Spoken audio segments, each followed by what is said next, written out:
ಇದೊಂದು 1 ಎಕರೆ 7 ಗುಂಟೆ ತೋಟ, ತೆಂಗು ಅಡಿಕೆ ನೋಡಿ. ಸೂಪರ್ ಆಗಿದೆ, ಕೆಂಪು ಮಣ್ಣು, ಜಾಗ ಮಾತ್ರ ಅದ್ದೂರಿಯಾಗೈತೆ ನೋಡಿ. ಹೆಂಗಿದೆ ತೋಟ, ಸೂಪರ್ ಆಗಿದೆ, ಕೆಂಪು ಮಣ್ಣು ಎಲ್ಲ ಡ್ರಿಪ್ ಮಾಡಿದ್ದಾರೆ. ತೋಟ ಮಾತ್ರ ಅದ್ದೂರಿಯಾಗೈತೆ ನೋಡಿ. ಯಾವ ಥರ ಇದೆ ತೋಟ, ಸೂಪರ್ ತೋಟ. ತೆಂಗು ಅಡೆ ಉದ್ದಕ್ಕೂ ಐತೆ, ಎಲ್ಲ ಡ್ರಿಪ್ ಮಾಡ್ಕೊಂಡಿದ್ದಾರೆ. ಸೂಪರ್ ಆಗಿದೆ ಜಾಗ. ಮಳವಳ್ಳಿಯಿಂದ ಒಂದು 8 ಕಿಲೋಮೀಟ್ರ್ ಆಗುತ್ತೆ. 2 ಕಡೆ ರೋಡ್ ಬರುತ್ತೆ ಇದಕ್ಕೆ. ಒಂದು ಊರು ಪಕ್ಕನೇ ಬರುತ್ತೆ, ಒಂದು ಮೆಟ್ಲಿಂಗ್ ರೋಡು. ಸೂಪರ್ ಆಗಿದೆ ಜಾಗ ನೋಡಿ. ಕೆಂಪು ಮಣ್ಣು, ಹೆಂಗಿದೆ ಜಾಗ, ಸೂಪರ್ ಜಾಗ. ತೋಟ ಮಾತ್ರ ಈ ತೋಟ ನಾನು ನೋಡೇ ಇಲ್ಲ ಎಲ್ಲರೂ. ಚೆನ್ನಾಗಿದೆ ತೋಟ ನೋಡಿ. 1 ಎಕರೆ 7 ಗುಂಟೆ, ಊರು ಪಕ್ಕದ ಜಾಗ ಇದು.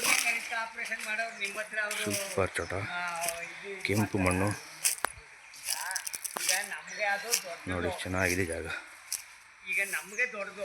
ಚಿಕ್ಕದಾಗಿ ಒಂದು ಮನೆ ಕಟ್ಕೋಬೇಕು. ಸೂಪರ್ ಜಾಗ, ಕೆಂಪು ಮಣ್ಣು ಹೆಂಗಿದೆ ತೋಟ.